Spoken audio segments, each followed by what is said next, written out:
देख लिया थोड़ा सा भाई, हम लेफ्ट में लेफ्ट टू सेंटर है।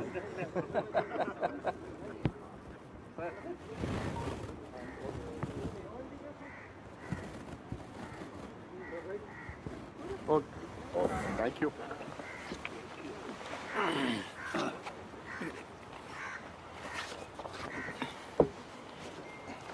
सभी मेरे मीडिया के दोस्तों, हम एक आज black pepper against the government निकाल रहे हैं, क्योंकि वो हमेशा अपनी बात को पार्लियामेंट में जब रखते हैं तो बार बार अपनी कामयाबियों को सुनाते हैं और उनके फेल्यूर्स को छुपाते हैं। और जो हम उनके फेल्यूर्स के बारे में भी जब कहते हैं तब भी हमको उतना उसको महत्व नहीं दिया जाता है। तो इसलिए हमने सोचा कि एक ब्लैक पेपर इस सरकार के खिलाफ निकालना और लोगों को बताना, इस दृष्टि से आज हम ये आपके सामने रख रहे हैं। वो बाद में देंगे जो अपना ये है डिटेल्स, लेकिन उसमें मेन मुद्दे ये हो गए कि बेरोजगारी जो सबसे बड़ा मुद्दा है देश में, और इसकी बात कभी बीजेपी की सरकार नहीं करती, और न करने से आज वो हमेशा 10 साल की तुलना करने का सोचते हैं।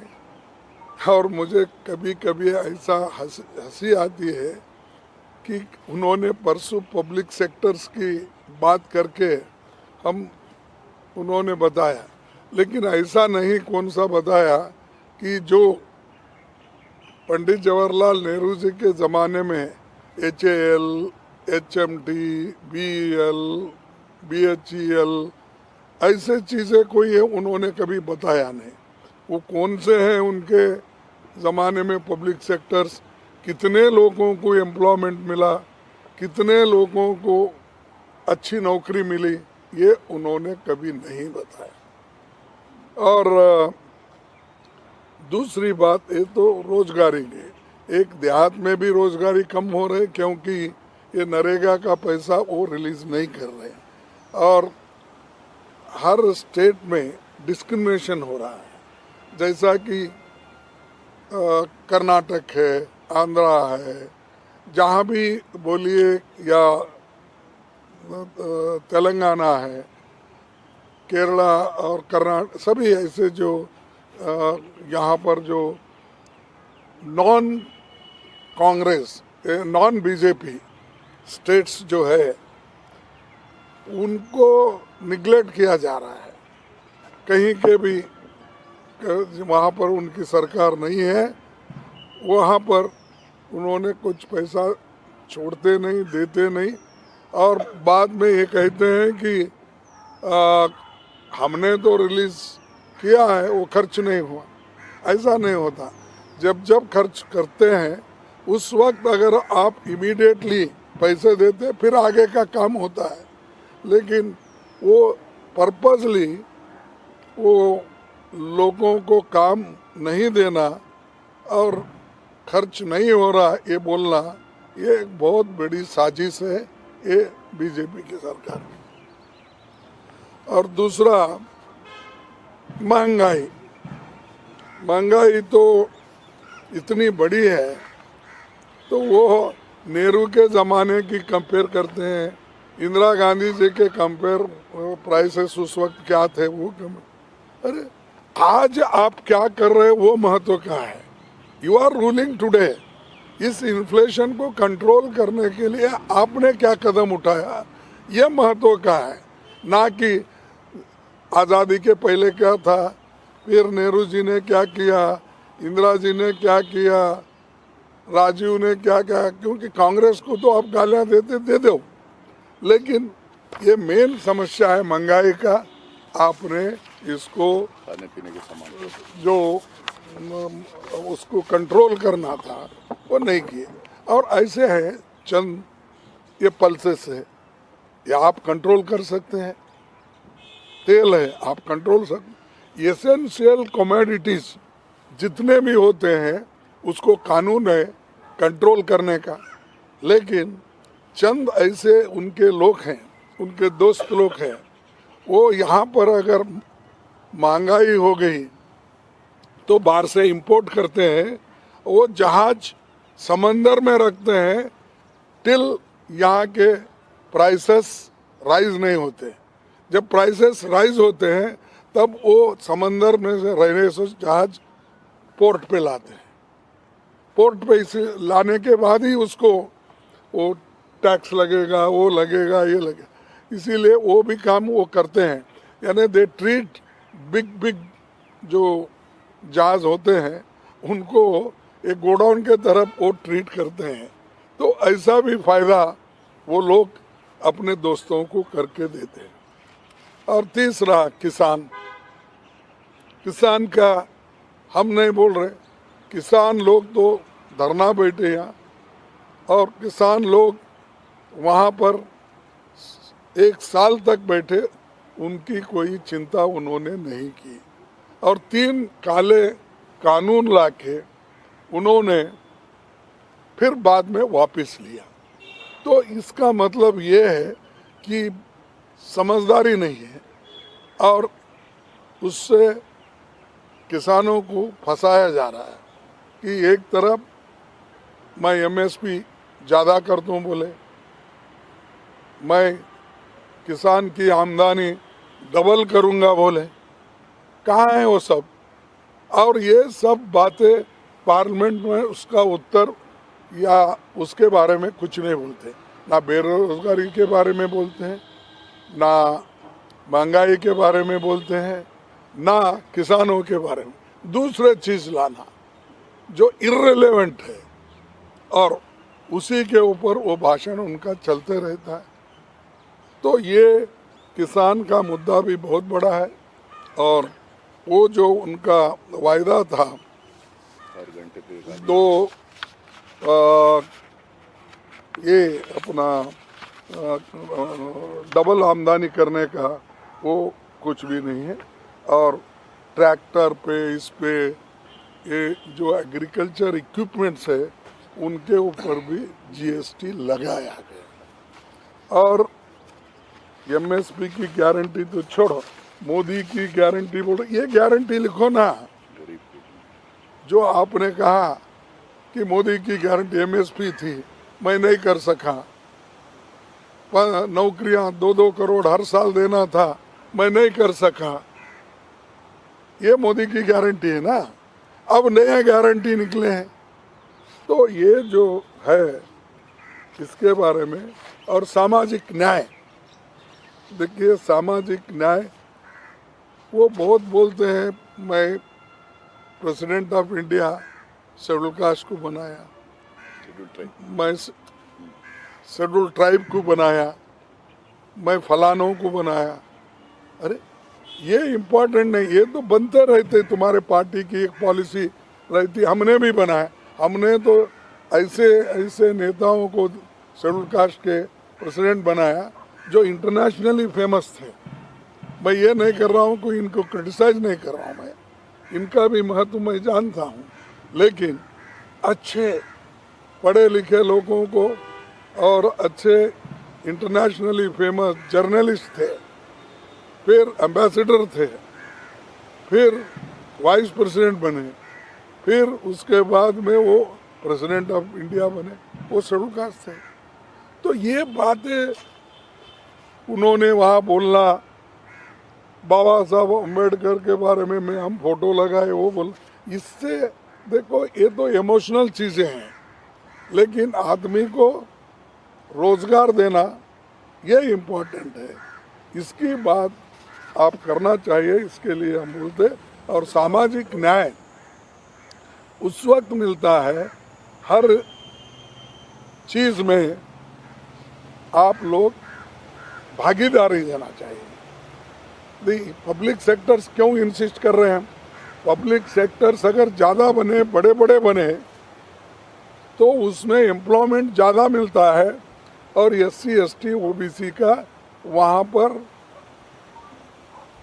एक परसेंटेज जो मिलता है वो परमानेंट मिलता है। वो इधर उधर भागने की जो कॉन्ट्रैक्ट जॉब करना, डेली वेजेस करना, ये सब उसको स्थिरता नहीं देती और ख़ास करके उनको एक स्टेबिलिटी भी नहीं मिलती। तो इसीलिए हम चाहते थे कि पक्की नौकरी दो, गवर्नमेंट सर्वेंट में पक्की नौकरी दो, पब्लिक सेक्टर्स में दो, और अगर स्मॉल स्केल इंडस्ट्रीज उसमें इन्वॉल्व करना है तो उनको एस्टैब्लिश करके उनके हाथ में दो। जैसा आप करोड़ों रुपए बड़े बड़े कॉरपोरेट को देते हैं, थाउजेंड्स ऑफ करोड़ लोन देते हैं, क्यों नहीं इनको जितना उनके धंधे के लिए, उनके काम के लिए 5-10 करोड़ होना है तो देकर आप उनको एस्टैब्लिश करो। वो नहीं करते, वो नहीं बोलते। अपनी भाषा अच्छी है और हिंदी में सब कुछ बोल के हम निपटा लेंगे, तो उससे आर्थिक परिस्थिति भी बढ़ती नहीं, उसके इन्फ्लेशन भी कम नहीं होता, उससे एम्प्लॉयमेंट भी ज़्यादा नहीं होता। तो ये, और 5वां पॉइंट है लोकतंत्र पे खतरा। ये ज़रूर है, क्योंकि एक तो अब डरा डरा के, धमका के इलेक्ट्रल बॉन्ड भी, पैसा भी आप वसूल कर रहे हैं इंडस्ट्रीज के पास। हमने नहीं पूछा, अभी तुमने चाबी फिराते हो पीछे, वो आगे आके देते हैं, वो सब छोड़ के हमने किसी को पूछा नहीं, किसी को तंग नहीं। तंग कैसा करते हैं? ED की नोटिस भेजना, CBI की नोटिस भेजना, CBC की भेजना, और किसी ऑफिसर भी अगर उनके सुनता नहीं तो विजिलेंस को उसको रिपोर्ट करा। ऐसा तंग करके अपने पास लेते हैं। और इलेक्ट्रल बॉन्ड का भी इन्होंने इतना, फिर इससे पहले 10 साल पहले अगर उनके आइडियोलॉजी पे ही है, फिर इतने पैसे क्यों नहीं जमा होते थे, अब क्यों जमा? सो ये इनडायरेक्टली हरासमेंट, प्रेशराइज करके आप इलेक्शन में पैसा ले रहे हैं, और ये पैसा डेमोक्रेसी को ख़त्म करने के लिए यूज़ कर रहे हैं। 411 MLAs को 10 साल में उन्होंने अपने तरफ लिया। अब मैं ये नहीं कहता कितना पैसा दे के खरीदे, क्या करे, वो नहीं, लेकिन आपको तो मालूम है कितने सरकारें हमारे इलेक्टेड थे, जैसा कि मध्य प्रदेश, कर्नाटक, मणिपुर, गोवा, उत्तराखंड, ये सब आप जानते हैं कैसे गिरे ये, कि उनको इसमें ये डेमोक्रेसी को ख़त्म करना उनका काम है। और जो लीडर बोलता है उसको एक थ्रेट, मेरे को परसों मोदी जी के भाषण में मैं कुछ भाषण किए तो मेरे को 4-5 कॉल्स आए, कोई ऐसी गंदी गालियाँ दिया, वैसी दिया। तो मैं यहाँ पर कहाँ पर हमने पुलिस स्टेशन में रजिस्टर करवाया है, जो केस है वो देखेंगे। इससे पहले भी तुगलक पुलिस स्टेशन में करवाया था। इससे पहले मैं वहाँ 2-4 महीने रहता था साउथ एवेन्यू में, वहाँ पर साउथ एवेन्यू पुलिस स्टेशन में करवाया, अपने बेंगलुरु में करवाया, सदाशिव नगर। कितना, क्यों? अरे आप बहस करो, आपकी बहस के ऊपर लोगों को कन्विंस करो। ऐसा लोगों को लगा के, डरा के हमको कमज़ोर करना चाहते हैं, तो मैं तो हम कमज़ोर कांग्रेस वाले भी होने वाले नहीं, मैं भी होने वाला नहीं। मैं तो इतनी कठिनाई देख के एक ही घर में मेरे बाप एक बच्चे थे, मैं एक बचा, दो ही मिलके अब 83 तक मैं आया हूँ एज, और 53 साल से मैं पॉलिटिक्स में हूँ। एक इलेक्शन भी मेरी गई नहीं थी, परसों एक छोड़ के। लेकिन मेरे को भी इनडायरेक्टली गालियाँ देना, डिफेम करना, सोशल मीडिया में डालना, ये कर रहे हैं, करने दो, उनका काम है। कि अगर शेड्यूल कास्ट का वो भी जिसके पीछे कोई भी नहीं है, ऐसे आदमी को अगर वो डिफेम करना चाहते हैं, और एक 53 साल में एक कलंक नहीं है। मैं 20 साल वहाँ मिनिस्टर था, 10 साल यहाँ मिनिस्टर और 8 साल अपोजिशन लीडर, वहाँ भी अपोजिशन लीडर 18 साल था। तो कोई मेरे तरफ उंगली उठा के भी नहीं बोल। अब ये लोग डराने की कोशिश कर रहे, ठीक है, डराने दो, वो बाद में की बात है। हम देखेंगे कि हम सिंपैथी नहीं चाहते, हम ऐसे हैं वैसे हैं। इसीलिए हम तो ये चाहते हैं कि जनता की भलाई के लिए इन्हों जो काम करना चाहिए वो काम नहीं हुआ, इसीलिए ये हमारा ब्लैक पेपर हम आपको प्रेजेंट कर रहे हैं। और दूसरा, हर ईडी सीबीआई ये लगाते हैं। देखिए हमारा क्या हुआ, उन्होंने झारखंड के सरकार को खत्म करने का सोचा, क्या हुआ, उल्टा हमारे को, जहां हमारे को 44 थे वो 48 हो गए। खैर एक आदमी बीमार था, प्रेजेंट 47 हो गए। क्यों करना ये एक्सपेरिमेंट? जब मजबूत सरकार है उसको गिराना, डराना, फिर उनको अलग रखना, ये चीज़ें वो करके आगे आना चाहते हैं। और कि हमको जनता का सपोर्ट है। जनता का सपोर्ट कहाँ है? अगर जनता का सपोर्ट होता तो पूरे देश में चीफ मिनिस्टर तुम्हारे ही होते थे। ये गिरा गिरा के चीफ मिनिस्टर नहीं बना सकते थे। और यहाँ से जो कांग्रेस वालों को अपने ले रहे हैं, लेकर जो सरकारें बना रहे हैं और उन्हीं से गालियाँ दिला रहे हैं। नेहरू जी को, इंदिरा जी को, सोनिया जी को, राहुल जी को, जो अपने पादयात्रा कर रहे हैं उन्होंने, और राहुल जी हर जगह जा रहे हैं, तो भी उसके ऊपर टीका। राजा क्या वह राज्यसभा में थे? कल बोले हूँ। और क्या उनकी क्या वहाँ गलती थी? अरे ठीक है भाई, तुम लोकसभा मेंबर है, उन्होंने बोलो, उन्होंने जब आते हैं। तो ये जो स्टैंडर्ड है, एक प्राइम मिनिस्टर स्टेट्समैन के जैसे अपना आगे का विजन देना, उन्होंने क्या किया वो बोलना, वो छोड़ के मैं और 5 साल आऊँगा, मैं वो करूँगा, ये करूँगा, ये तो बोल रहे हैं आप। लेकिन मेरा यही है कि पिछले आप के करतूत क्या है, आज के करतूत क्या है, इसमें हम सब दिए हैं। और जो ये डिवाइड, देश को डिवाइड करने की बात, साउथ और नॉर्थ का डिवाइड करने का उन्होंने बोला। अरे भाई साहब, मोदी जी, आप जब चीफ मिनिस्टर थे गुजरात के, आपने पूछा केंद्र सरकार, उस वक्त के यूपीए गवर्नमेंट को, कि 50% टैक्स स्टेट को मिलना चाहिए। और उन्होंने ये भी कहा टैक्स नहीं देना चाहिए अगर हमको नहीं मिलता। ये भी उदाहरण उन्होंने दिया, 48,600 करोड़ मैं टैक्स देता हूँ गुजरात, और मेरे को 2.5% वापिस मिलता है। फिर ये डिवाइड की बात हो गई नहीं। ये लोग, अगर दूसरे पार्टी के लोग बात कर रहे हैं तो आपने तो खुद बोला चीफ मिनिस्टर होके, और वही बात अगर दूसरा बोलता है वो देशद्रोही होता है, वो देश तोड़ने की बात करता है। तुम क्या करें?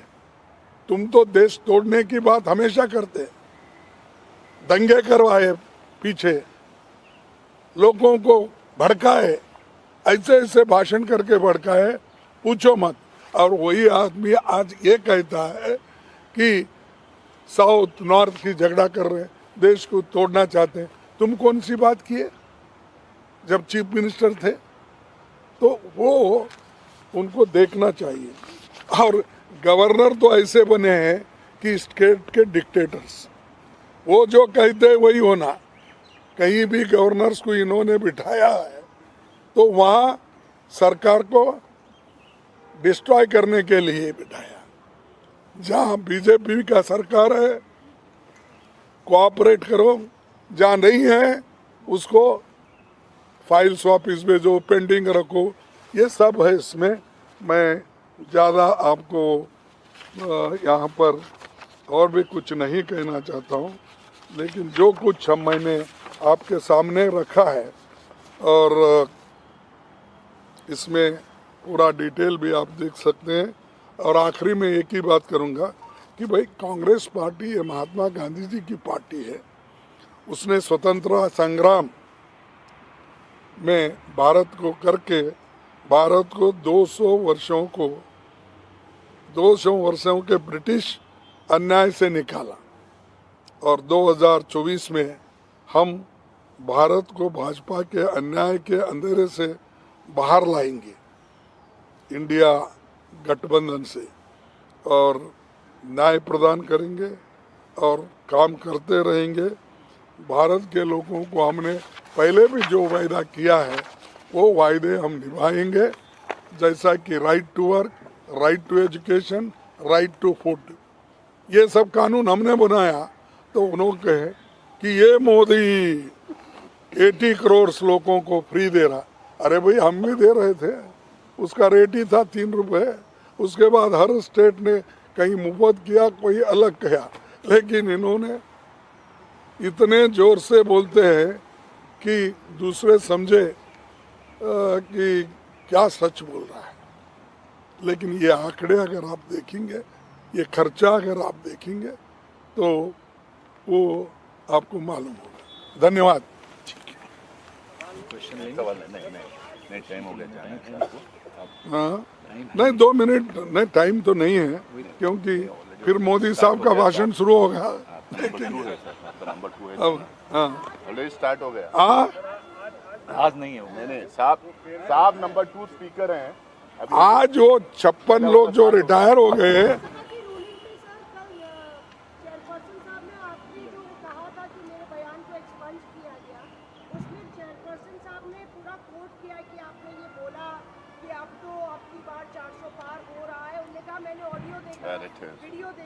ये देखो ये सब झूठ है।